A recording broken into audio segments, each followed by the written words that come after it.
Bonjour tout le monde, soyez les bienvenus. Aujourd'hui pour Légende, on est chez Christian Chenet qui est le médecin qui est toujours en activité, le plus âgé de France, qui a 102 ans aujourd'hui. On trouvait ça génial de le rencontrer.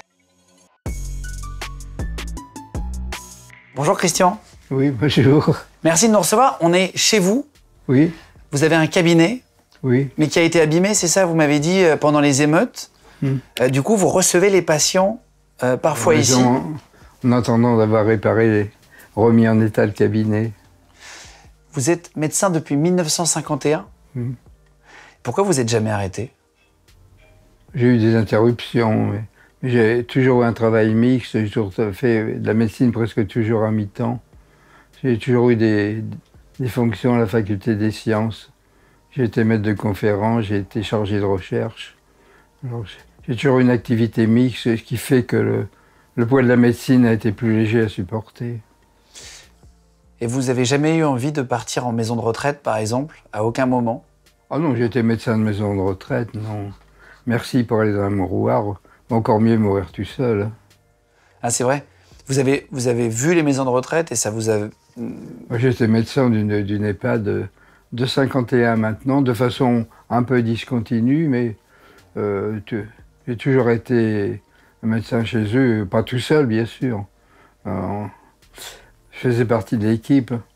Non, j'ai pas du tout envie de finir mes jours dans une maison de retraite. Oui. Vous avez 2 enfants? Oui. C'est ça? Ils ont quel âge aujourd'hui? Il y en a un qui a 71 ans et l'autre 63. Ils sont à la retraite? Non, le plus âgé est à la retraite. Avant vous? Avant moi, oui. Avant moi. Oui, c'est un peu paradoxal. C'est original, c'est la première fois que j'entends une histoire comme ça? Non, mais il y a des conditions particulières. Son épouse a fait un cancer du pancréas. Il a préféré arrêter pour s'occuper d'elle. Un cancer du pancréas, c'est vraiment quelque chose de très lourd, qui se passe pratiquement toujours très mal, très difficile à calmer. C'est un des rares cancers où on a du mal à calmer la douleur. Vous allez me parler de la médecine. Juste une question, vous n'avez pas de lunettes? Vous n'avez pas de lunettes? C'est l'avantage de l'âge, hein, de pouvoir quitter les lunettes. Vous en avez pas? Non. Pourquoi? Au moment de l'opération de la cataracte, le chirurgien m'a donné à choisir de voir de près ou voir de loin. Et j'ai choisi voir de près. Quoique de loin, ça va à peu près. Non, comme ça, j'ai 10 dixièmes d'un côté, 11 dixièmes de l'autre, je suis pas gêné. Vous avez 10 dixièmes à 102 ans et 11 dixièmes? Toujours? Oui, toujours. Ah, waouh. Ah oui. Vous avez une voix de jeune homme. La voix, je sais pas, mais... Vous faites pas du tout 102 ans? Les yeux, ça va. Les oreilles, c'est pas pareil. Depuis quelque temps, je commence à être sourd. Alors j'avais noté, vous avez évidemment connu la Seconde Guerre mondiale. J'ai noté l'élection de Charles de Gaulle, toutes les grandes choses qui sont passées, même la naissance de Michel Drucker à l'époque, l'arrivée d'Internet. Vous avez vraiment vécu tout ça, vous allez nous raconter. Juste, c'est quoi l'événement historique qui vous a le plus marqué dans votre vie? Comme j'avais une activité scientifique, on a surveillé l'arrivée d'Internet avec quand même pas mal de plaisir. On est passé de la fiche perforée à la fiche automatique, et puis assez vite à la disquette, et puis après on a connu les disques, et puis maintenant on a connu quand même les possibilités de stockage et de classement vraiment beaucoup plus faciles. Vous avez accueilli la technologie de manière positive? Est-ce qu'il y a quelque chose de technologique que vous trouvez mauvais pour les jeunes aujourd'hui ou pour nous? Écoutez, les jeunes, ils ont l'air de l'avoir pas trop mal assimilé. Un peu à l'excès, parce que ils passent leur temps devant l'ordinateur ou le téléphone. Vous êtes né en 1921. C'était quoi votre première voiture, vous vous rappelez? Ma première voiture, j'ai dû l'avoir à 46 ans, oui. J'ai connu le vélo Solex, Ah, génial. La moto aussi. Vous aviez le Solex avec la Solexine? Avec le petit bidon, là? Oui. C'est ça? Avec un bidon devant. Ouais, c'est ça exactement, qui s'accroche dessous, là. Oui. Non, c'était pratique, hein. C'était pas trop stable, mais c'était pratique, c'était pas coûteux. Ça fonctionnait bien, c'était rarement en panne. Vous trouvez que ça va beaucoup trop vite aujourd'hui, tout? Est-ce qu'on prenait plus le temps avant de faire les choses? On va un peu trop vite, on a mal pris le virage informatique, ça c'est certain, hein. Actuellement, l'informatique ne nous fait pas gagner de temps en médecine. Ah bon? Non. C'est tellement compliqué. On a empoisonné avec des mots de passe, avec des logiciels complexes. Il faut répondre à des tas de choses. Je pourrais vous faire une démonstration, là. Rien que pour enregistrer un malade, il faut faire 7 ou 8 manœuvres. Mais vous utilisez la technologie? C'est-à-dire que parfois, vous recevez des clients sur Doctolib en visio? Je travaille beaucoup en télétransmission. Ce qui limite évidemment les clients, parce qu'il faut qu'ils aient un ordinateur et une imprimante. Ce qui n'est pas le cas de tout le monde en France. Ouais, pas encore. Vous avez connu, j'ai noté, 14 présidents de la République depuis 1921. Vous avez préféré lequel? Honnêtement, aucun. Hein,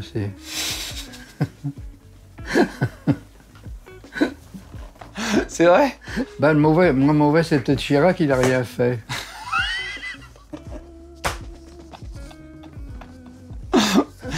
Alors, contre ministre de la Santé, alors là, je vais vous répondre, on a actuellement le pire que j'ai jamais connu en 70 ans. Ça a été quoi votre période de vie préférée? Le moment où vous avez le plus aimé votre vie? Bon, quand j'étais jeune, tout de même, oui. Oui. Vers quel âge? Parce qu'on est jeune longtemps. Hein. Ben, paradoxalement, c'était une des meilleures périodes, c'était pendant la guerre, là. Quand on était soudeur, on était bien payé, on avait du temps de libre. On était un peu des rois à l'époque, on était bien payés, bien nourris, bien considérés. Non, il y a eu une période quand même agréable après la guerre, pendant une vingtaine d'années. Le médecin, le curé et le maire étaient des gens considérés. Actuellement, il a fallu que j'arrive à 101 ans pour qu'un malade me crache dessus.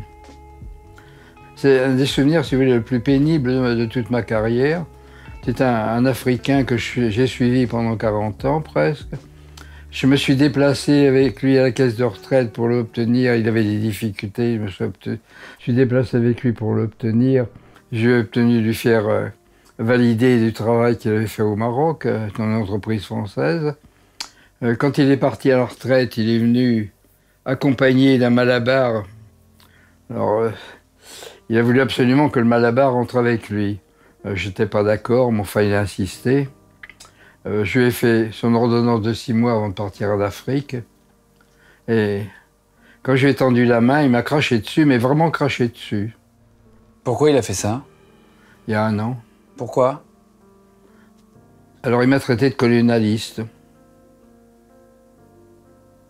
Mais vraiment, c'était pas lui. C'était le gars qui était à côté de lui, un couteau dans la poche, qui l'a obligé à me cracher dessus et à me traiter de colonialiste. Alors, ça a été inconcevable pendant 70 ans, ça. Alors, maintenant, c'est courant. Je vois sur Internet, sur Egora, les infirmières qui se font maltraiter, les médecins aussi. Vous avez senti que c'était plus dangereux aujourd'hui? C'est ça? Actuellement, c'est dangereux. Ma deuxième épouse a reçu 17 coups de couteau par un malade qui était mécontent de la sécurité sociale. Wow. D'ailleurs, elle en est pratiquement morte. Hein. Elle n'est pas morte sur le coup. Alors, c'était l'époque de la discrimination positive. Alors, il n'est pas passé en assise, il est passé simplement en correctionnel. 17 coups de couteau, il y a eu 17 mois de prison. Il est sorti au bout de 6 mois. Oh la vache. Alors, j'ai entendu l'avocat dire c'est une femme de médecin, il y a les risques du métier. On prend des coups de couteau, c'est dans les risques du métier. 6 mois de prison, pas d'inscription au casier judiciaire. Et pourquoi il a mis des coups de couteau? Pardon? Parce qu'il n'était pas content de la sécurité sociale, c'est ça? La sécurité sociale, je le connaissais à peine, moi, d'ailleurs. Il était venu me voir, j'ai besoin d'être en invalidité. Bon, j'ai regardé son dossier, m'a mis les pièces. Il méritait d'être en invalidité. J'ai fait son dossier, puis il l'a porté à la caisse. Et il m'a quand même dit, méfiez-vous, si je ne l'obtiens pas, gare à vous. Bon, à l'époque, on commençait déjà à voir les menaces, hein, ça commençait. En général, ça n'allait pas plus loin. Alors, il est allé à la caisse. Au bout de 15 jours, il a réclamé son invalidité. La caissière était, vous savez, il y avait la queue, etc. Elle lui a dit, si vous voulez des explications, allez en demander à votre médecin. Parole malheureuse. Waouh. Alors, il a pris son... C'était un Angolais. Il avait gardé avec lui son couteau de commando. Et ben, la première personne qu'il a trouvée dans le cabinet médical, c'était ma femme. Il sautait dessus. Il lui a arraché son bridge. Et il a eu des coups de couteau dans le cou. Lui a 17 coups de couteau dans le cou. Elle a été saignée à blanc. C'était l'époque du sida. Et je me rappelle encore, à l'hôpital, elle n'avait plus que 2 millions de globules. J'ai parlé avec le médecin qui s'occupait d'elle, le médecin transfuseur, qui m'a dit, écoutez, j'ai vu que vous aimez bien votre femme, alors je ne l'ai pas transfusée. Il dit, pourquoi 2 millions de globules, le cerveau va en prendre un coup. Il dit, oui, le cerveau va en prendre un coup, mais tous les gens que je transfuse meurent dans les 6 mois. On ne sait pas de quoi, mais ils meurent tous dans les 6 mois, aucun n'a réchappé.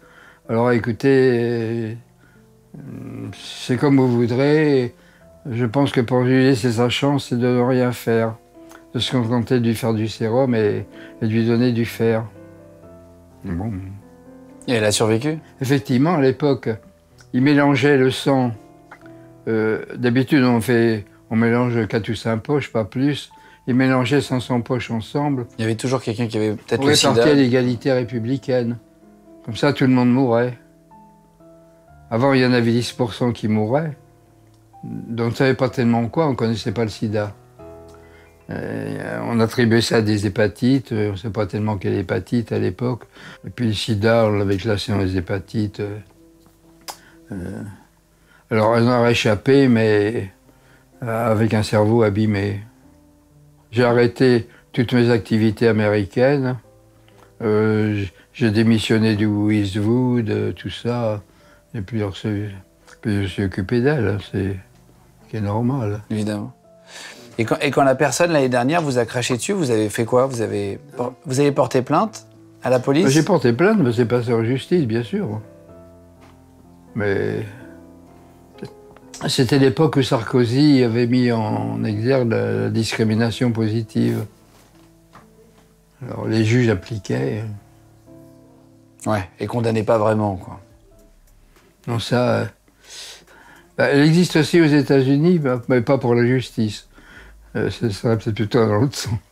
Ce serait plutôt dans l'autre sens, là-bas. Mais elle existe dans les universités. J'ai connu ça. Personnellement, je suis contre. Enfin, j'ai quand même pas été dans une catégorie favorisée, fils d'immigrés, mon père paralysé à 42 ans. J'ai quand même pu faire mes études, des études supérieures quand même, et me débrouiller.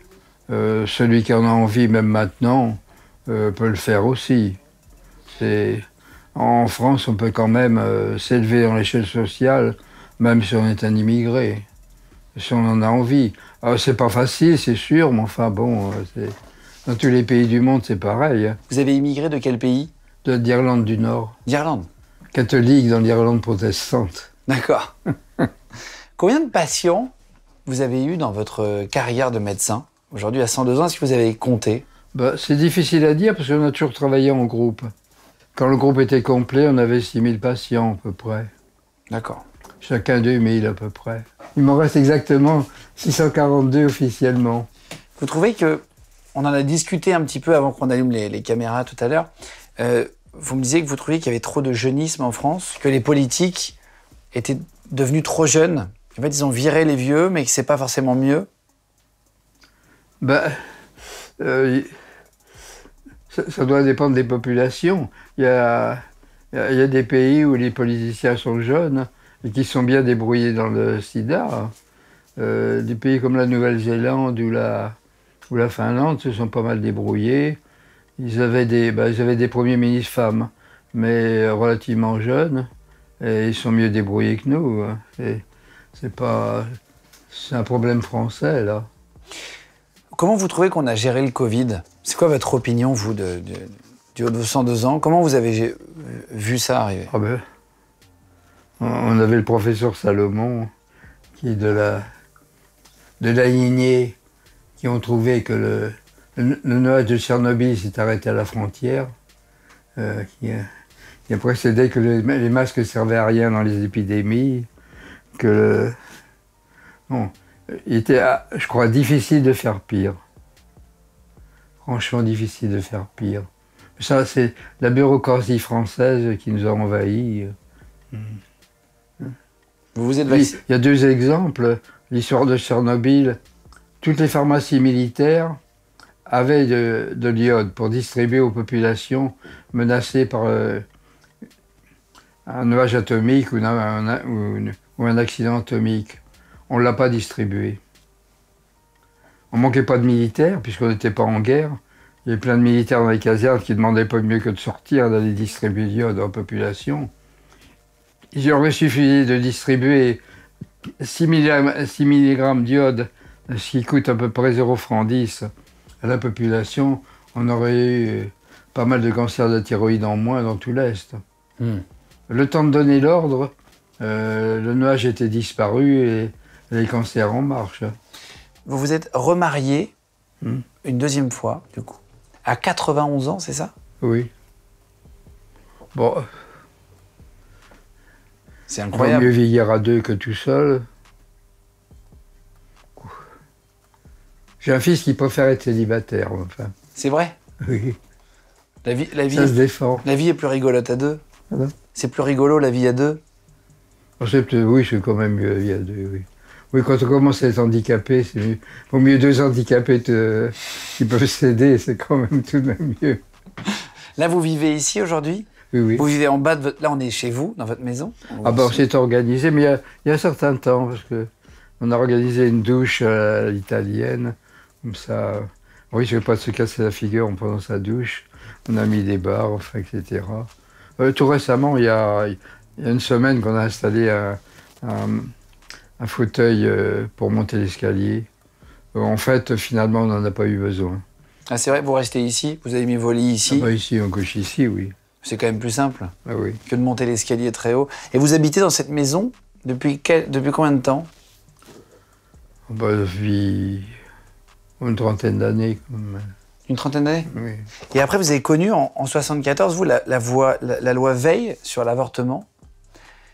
Comment vous avez vu ça arriver? Alors, j'étais médecin d'une EHPAD religieux, et j'étais catholique pratiquant à l'époque, et ma femme aussi. Et on était vraiment assez engagés parce que j'étais un des principaux médecins de l'EHPAD. En plus, j'étais responsable des petits frères des pauvres pour la région. On était assez engagés. On a décroché. Interdire le préservatif en Afrique, ça fait des millions de morts. Interdire la contraception, alors que l'humanité croît à la vitesse exponentielle, et bientôt il n'y aura plus de quoi la nourrir.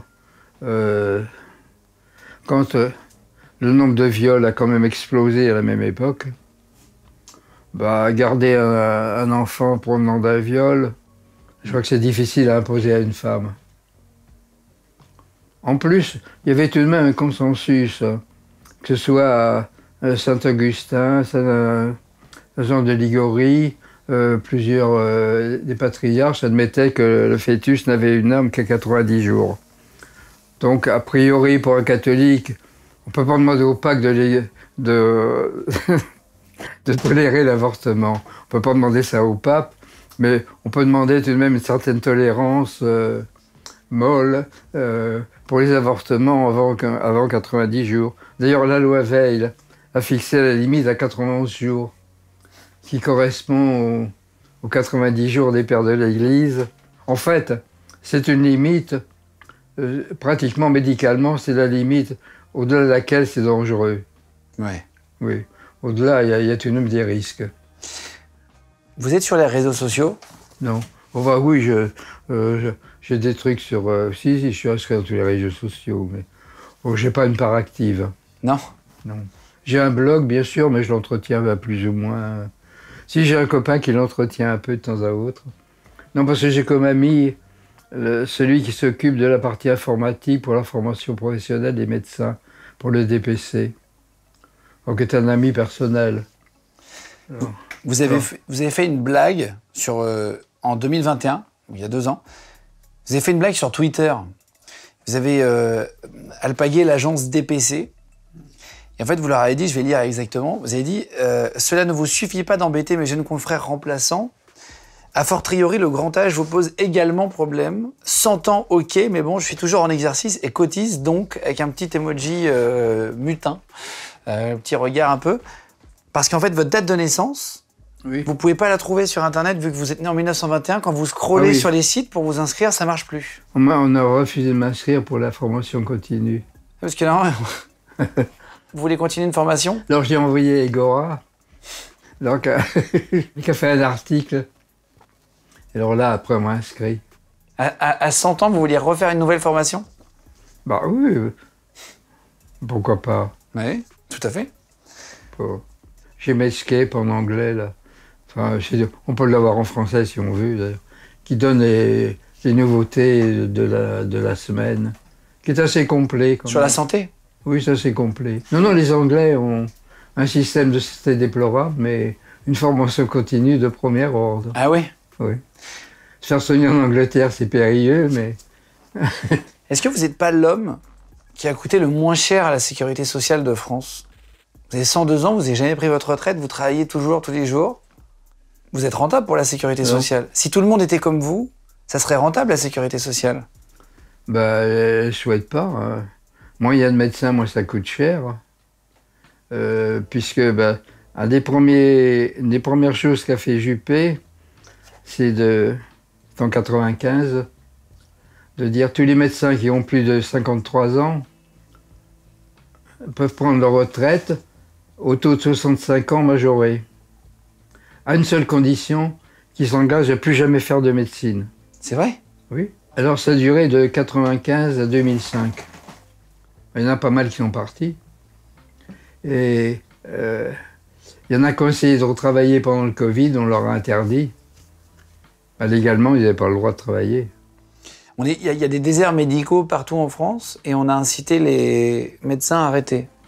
C'est l'administration, c'est la bureaucratie. Comme disaient les Belges, la France était une bistrocratie. Pour nous. Et maintenant, on est une bureaucratie. Ça a un petit peu changé. C'est fou. Et vous avez pris des médicaments dans votre vie? Vous avez fait attention à en prendre assez peu? C'est quoi votre rapport, vous, aux médicaments, aux vaccins, tout ça? Oh ben, je suis vacciné comme le Covid, quand même. C'est pas une protection absolue, mais enfin, pratiquement, non. C'est un vaccin qui était correct. C'est vrai qu'il y a eu des ennuis avec. Enfin, le risque... j'ai 2 amis qui, dans le secteur proche, sont quand même morts du Covid, des jeunes, qui avaient une famille et des enfants qui sont morts du Covid. Je me suis fait vacciner dès que j'ai pu. Et vous avez pris des médicaments dans votre vie? Comment vous expliquez que vous êtes en aussi bonne santé à 102 ans? Je prends des médicaments pour faire baisser la tension. J'ai du cholestérol, je prends une statine pour faire baisser la tension. C'est tout, d'ailleurs, pour rien d'autre. Ouais. Vous n'avez pas fumé? Non, ça non. Jamais? Non, ça, j'ai jamais fumé, non. J'ai essayé, j'ai jamais pu y arriver, alors c'est pas... J'ai essayé la pipe, le cigare, j'ai tout essayé, rien ne marche. Rien n'a marché? Voilà. Et vous avez bu de l'alcool ou vous avez jamais bu d'alcool? Ou un petit peu?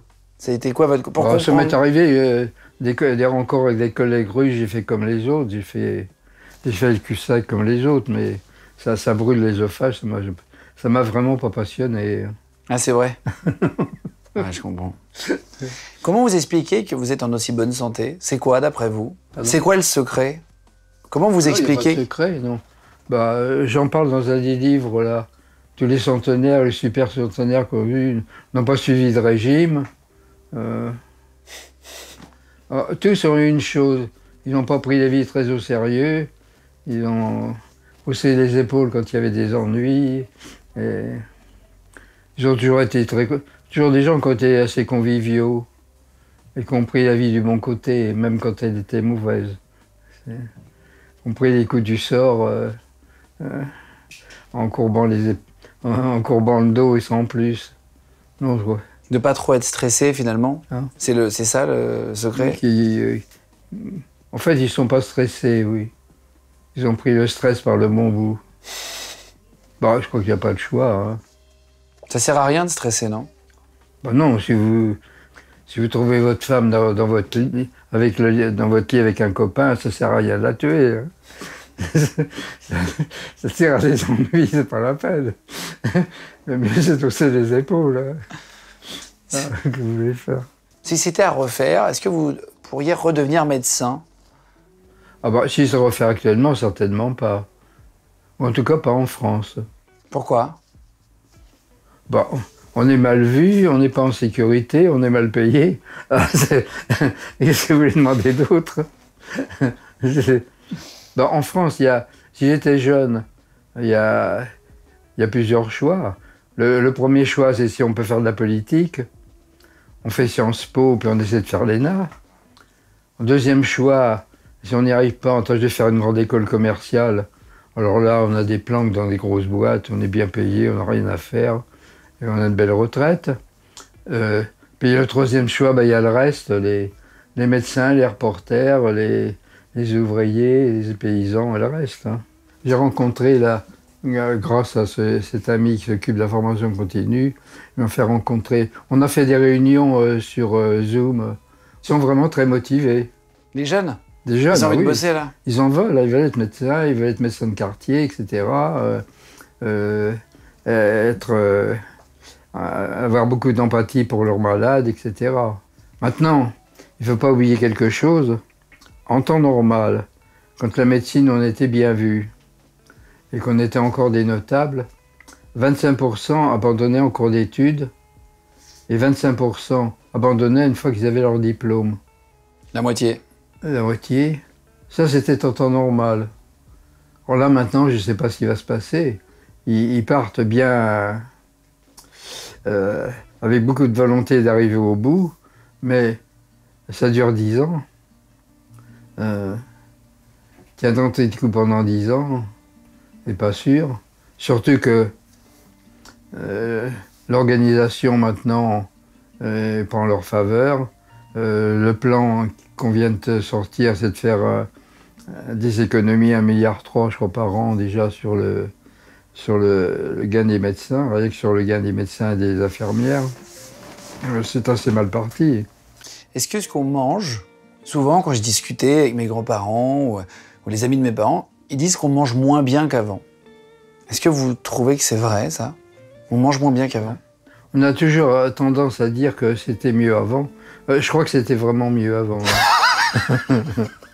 Je crois qu'une fois, on dit la vérité. C'est vrai? On l'a toujours dit, c'était mieux avant. C'est vrai. Parce que vos parents devaient le dire à l'époque. Vos parents disaient aussi que c'était mieux avant. Mais là, je crois que c'était mieux avant. Ouais.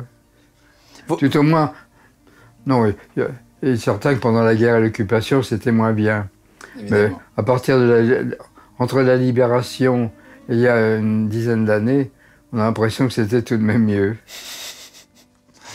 Oui, ça évolue dans le mauvais sens, là. Enfin, c'est très compliqué. C'était mieux pour 90% des Français. Maintenant, c'est mieux pour 10% des politiques. Ils sont mieux payés, ils gagnent bien leur vie, ils peuvent se permettre n'importe quoi. Enfin, on commence quand même à les embêter un peu, mais enfin, pas beaucoup, quand même, finalement. Par rapport à ce qu'ils font. Hein. Vos parents sont nés en quelle année? Oui, en 1800? Par là, oui. Dans les années 1800? Parce que si vous êtes né en 1921, c'est ça? Oui. À moins qu'il vous ait eu jeune. L'état civil, là-bas, était relativement... Approximatif? Oui, approximatif. Vous disiez que les politiques... vous disiez ce que vous pensez. Je vois une photo avec Emmanuel Macron, derrière. Vous l'avez rencontré? Oui, oui. Du coup, c'est vous qui êtes avec lui en photo? Oui, on a resté 3 heures chez lui, oui. À l'Élysée? Oui. Pourquoi? Oui. J'avais envie de rencontrer des médecins. Enfin, bon, c'était à l'occasion du muguet. C'était qui lui portait le muguet. On a surtout discuté avec sa femme, qui était inquiète pour la francophonie. Ah, c'est vrai. Bon, personnellement, j'ai écrit plus en anglais qu'en français. Elle est inquiète Tout ce qui pourquoi? est scientifique a été écrit en anglais. Qu'est-ce qui l'inquiète avec la francophonie, Brigitte Macron? Bon, ça est en déshérence quand même. On n'a plus de grands écrivains. Les prix Goncourt, c'est des bonnes réactions de CM2. En étant gentil. Le niveau a baissé beaucoup. Pardon. Le niveau a baissé beaucoup.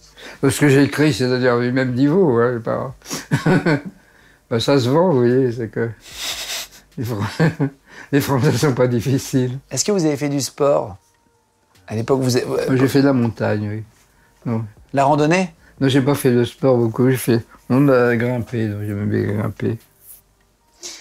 Est-ce que vous... J'ai fait le mont McKinley, qui est quand même... Je suis pas arrivé jusqu'en haut, hein, non. Non, on a fait demi-tour. Il y a eu une tempête, on a fait demi-tour. On n'est pas courageux, mais pas téméraire. Non. Qu'est-ce qui vous manque le plus de votre jeunesse? Ah bah de pouvoir marcher, non, parce que les jambes, ils ont du mal à suivre le reste. On dit aux vieux qu'il faut marcher, c'est la seule chose qu'ils ne peuvent pas faire. On préconise aux vieux la marche à pied, c'est bien la seule chose qu'ils ne peuvent pas faire. Vous êtes devenu le doyen des médecins encore en activité en France. Est-ce que vous aimeriez devenir le doyen des Français? Non, je sais pas, je ne me suis jamais posé la question. Vous auriez pu vous poser la question? Arrivé, je ne sais pas à quel âge d'ailleurs, quel âge a le doyen? Est-ce que vous savez quel âge a le doyen des Français? C'était 112 la dernière, je crois. Ah ouais? Bah, les hommes, 102 ans, c'est presque une limite pour les hommes. Hein. 102 ans? Oui. Vous n'avez pas eu peur de vieillir, vous? Bah non, bah faut... À partir du moment où on est, quand on voit un nourrisson, on dit ça fera un mort un jour. Vous n'avez pas peur de la mort, vous? Oh bah non, pourquoi? Ça fait partie de la vie. À partir du moment où on est, on est déjà un mort en puissance. Hein. Oui. C'est qu'une question de durée, c'est tout. C'est vrai. Pas... Oui, c'est vrai. Ça en fait partie. Hein. Non, mais ça peut faire peur parce qu'on ne sait pas ce qu'il y a après. On verra bien. Hein. Beaucoup de gens ont peur de perdre un peu la tête quand on vieillit. Alors que vous, on vous écoutez, là, on voit que vous avez toute votre tête encore. Oui, ça m'embêterait. Vous pensez quoi de la réforme des retraites? Il y a eu un grand débat en France sur les retraites. Oui. C'est quoi votre avis sur les retraites à 64 ans? Bah, je trouve que ça n'a pas de sens parce que j'en ai discuté justement chez Pujadas avec le petit rouquin qui a giflé sa femme. Là. Vous l'avez bien vu? Oui. Et alors, Adrien Quatennens de la France Insoumise. J'ai remis dans le livre qui va être publié, les paroles, elles sont textuelles. Le gars qui serre les boulons sur les rails de la SNCF par tous les temps, il mérite vraiment de partir en retraite à 50 ans. Mais le bureaucrate qui fait des beaux dessins pour aller faire un voyage à Nice et à Naples, il peut quand même travailler jusqu'à 65 ans ou même 70 ans. Il m'a dit, t'as rien compris. Le travail, c'est un esclavage. On ne se plaît jamais en travaillant. On n'a jamais un travail qui vous plaît, ça n'existe pas. Le travail, c'est un esclavage. Tout le monde a droit à la retraite au même âge. Bon. Vous avez aimé votre métier? Bah oui, c'est fini. Ouais. Qu'est-ce que vous voulez dire après? Alors, discuter sur comme ça... non, il y a des métiers qu'on peut faire tard et puis d'autres qu'il faut arrêter de bonne heure. Tu vois, justement, un des soudeurs qui a travaillé avec moi à souder les sous-marins, qui est devenu religieux. Il n'a assez de la bêtise des hommes, il s'est fait religieux. J'ai retrouvé là au séminaire. Et, bah, tous ceux qui ont continué à être soudeurs sont morts à 50 ans. On respire on a beau avoir des masques, etc. Tous aucun n'a pris sa retraite. Il y a des métiers qui sont plus pénibles que d'autres, plus durs pour le corps. Alors il y a des métiers où il faudrait faire, on en a parlé justement avec le petit rouquin, pouvoir changer de métier. Et, non, mais c'est trop compliqué, si on change de métier, on n'aura plus les mêmes coefficients pour la retraite. Non. Il faut garder le même métier toute la vie. Ceux qui ont fait ça, faudrait leur mettre faudrait pouvoir changer de métier en cours de la vie. Puis il va y avoir des métiers qui vont disparaître, et qui sont en train de disparaître. Avec la technologie, il y a beaucoup de métiers qui disparaissent, d'autres qui arrivent. Être traducteur, ça va disparaître. On faudra un peu pour jeter un petit coup d'œil après, mais c'est tout. On aura besoin de beaucoup moins de traducteurs. Un reportage, on appelle Alizia, ma chérie, fais-moi un reportage de 8 jours à Naples. Alizia va vous taper un truc en 2 heures, un reportage à Naples qu'elle aura piqué dans les divers bouquins, dans les prospectus, etc. Elle fera un reportage qui n'aura aucun cœur, bien sûr. Il y aura un reportage publiable. C'est pas la même saveur. Pardon? C'est pas la même saveur. Oui. C'est ça? Le dernier livre. Alors j'ai fait un parcours de 2 centenaires, un religieux et un homme politique, qui sont tous devenus centenaires. Puis finalement, une fois écrit, je me suis dit, qu'est-ce que je vais mettre sur la couverture? Alors j'ai appelé Alizia. Alizia, ma chérie, je manque d'imagination. Elle m'a répondu, ça m'étonne. Mais qu'est-ce que tu as? J'ai écrit un bouquin sur les centenaires. Je ne sais pas ce que je vais mettre en couverture. Qu'est-ce que c'est qu'un centenaire? C'est quelqu'un qui naît, il grandit, et puis il meurt. Alors c'est en 3 parties. Oui, il y a la jeunesse, il y a l'âge mûr, et puis il y a la vieillesse. C'est un arbre. Un arbre, il a des feuilles, il a un tronc, puis il a des racines. Oui. Alors dites-moi, est-ce que je dois y mettre des fruits? Là, écoute, c'est 45 $. Pour continuer, c'est 45 $. Le gratuit, c'est fini. Alors, le camarade, il en a, on arrêtait là. J'ai fait mon arbre. J'ai mis des fruits dedans. Alors, tous les deux avec lui, le informaticien. Qu'est-ce qu'on peut vous souhaiter? De mourir sans me réveiller. Hein. De ne pas me réveiller un jour. J'ai toute chance que ce soit ça, d'ailleurs. Quand on est centenaire, généralement, on s'endort, on ne se réveille pas. Vous y pensez quand vous vous couchez? Oui, c'est bien égal. De toute façon, ce sera un jour ou l'autre. Ça va être embêtant pour celui qui reste. Oui, c'est ça, en fait. Ah oui, mais... Vous dites un truc, vous dites, souvent d'ailleurs, et régulièrement, vous dites, la vie, c'est pas sérieux, il faut la prendre comme elle est. C'est sûr, oui. Vous êtes de ne pas dire que quand vous voyez les pantins sur la télé, les pantins républicains qui nous parlent, hein, il n'y a plus le grand guignol, mais on a le guignol quand même. On n'a plus la bébête chaud, là. C'est dommage, mais... on leur nature la bébête chaud maintenant. Je crois que c'est votre téléphone. Ça peut vous intéresser. Allô? Bonjour. Bonjour, Mme. Oui. J'ai vu votre... vos examens, là-bas. Tout est bien, comme une jeune fille, sauf... Merci, Christian Chenet. Merci beaucoup. Merci, Christian Chenet. Je dis merci à vous de nous avoir reçus pendant 1h30. On s'est installé dans votre chambre, hein, finalement, avec toutes les lumières et toutes les caméras. C'était un plaisir, plaisir de parler avec vous et de passer un peu de temps. On est toujours content de voir des jeunes. Merci beaucoup. Merci à vous tous d'avoir suivi l'émission, d'avoir regardé cette vidéo en direct de chez Christian Chenet, plus vieux médecin de France, 102 ans, voilà, c'est exceptionnel. Je voulais juste montrer le setup, que vous puissiez voir, voilà comment on a fait avec Sébastien, qui est derrière la caméra, qui a écrit l'émission, qui a contacté Christian et qui a filmé. Merci Seb, voilà. Plaisir avec lui aussi. Hein. Exactement, avec lui qui a écrit aussi. Et donc pour vous montrer le setup, donc il y a toutes les petites caméras et il y a Benjamin. Voilà, qui est caché derrière. Je trouvais ça assez marrant. Voilà, pour vous montrer un peu l'envers du décor, c'est bien aussi. Voilà. Merci tout le monde.